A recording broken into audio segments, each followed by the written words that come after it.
फडणवीस सरकारच्या 100 दिवसाच्या कार्यालयीन सुधारणा कार्यक्रमाचा निकाल जाहीर। महिला बालविकास विभाग प्रथम क्रमांकावर, सार्वजनिक बांधकाम दुसऱ्या तर कृषी विभाग तिसऱ्या क्रमांकावर।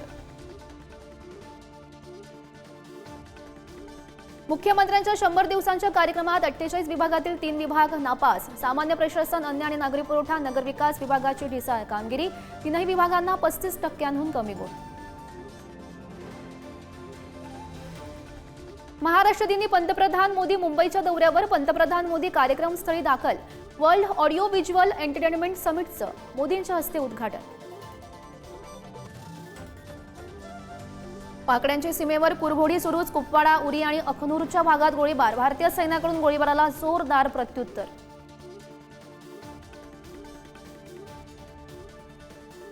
खैबर पोलिसांनी पाकिस्तानी सैन्याला पळवून लावलं। पाक सैन्याला त्यांच्याच पोलिसांकडून झटका। खैबरमध्ये काय करताय, काश्मीरला जा, पोलीस भडकले। एनआयचं पथक आज पुन्हा बैसरन खोऱ्यात जाणार। पहलगाम हल्ल्यातील संशयितांची आज पुन्हा चौकशी केली जाणार। एनआयचे महासंचालक सदानंद दाते पहलगाममध्ये दाखल।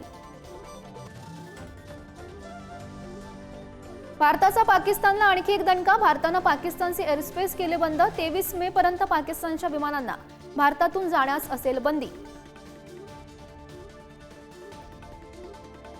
मुंबई पुणे एक्सप्रेसवेवर मोठी वाहतूक कोंडी। सलग सुट्ट्यांमुळे गावाकडे निघालेल्या वाहनांची संख्या वाढल्यानं वाहतूक कोंडी। 8 ते 10 किलोमीटरपर्यंत वाहनांच्या रांगा।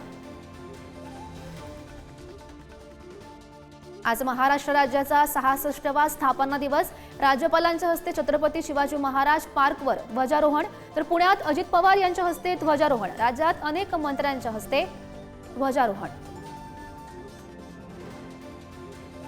मुख्यमंत्री देवेंद्र फडणवीस यांच्याकडून महाराष्ट्र दिनी हुतात्म्यांना अभिवादन। मुख्यमंत्र्यांकडून राज्यातील जनतेला महाराष्ट्र दिनाच्या आणि कामगार दिनाच्या शुभेच्छा।